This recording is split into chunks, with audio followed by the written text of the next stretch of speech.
আসসালামু আলাইকুম ভিউয়ার্স, আপনাদের সামনে একটা ওষুধ নিয়ে আসছি, অরাডেক্সন। অনেকেই প্রশ্ন করছেন যে এই অরাডেক্সনটা আমাকে এক ডাক্তার সাজেশন করেছে। সে ডাক্তার বললে ভুল হবে, দোকানদার, জাস্ট ওষুধের দোকানদার।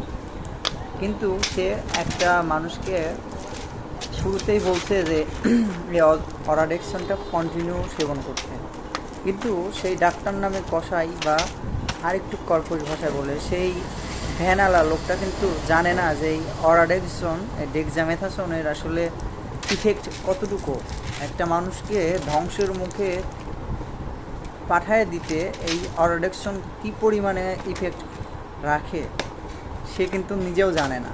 শুধুমাত্র ভুক্তভোগী রোগীই বলতে পারবে সে কতটা সমস্যার মধ্যে দিয়ে এই অরাডেক্সন সেবন করার ফলে গিয়েছে।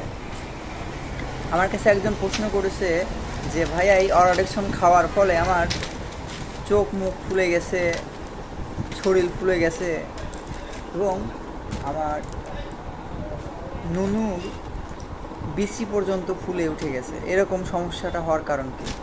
আসলে অ্যাকচুয়ালি এটা একটা স্টেরয়েড, এটা সেন্সিটিভ স্টেরয়েড। এটা দীর্ঘমেয়াদী সেবন করলে কিডনিতে ইফেক্ট করবে এবং শরীরে পানি, যেটা বলে যে কিডনি থেকে পানি পাস না করার ক্ষমতাটাকে দুর্বল করে দিবে।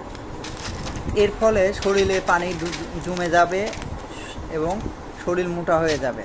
কিন্তু অনেকেই বোঝে না যে আসলে একটু মোটা হওয়ার জন্য আমরা কী পরিমাণে শরীরের আজাব দিচ্ছি বা ক্ষতি করতেছি।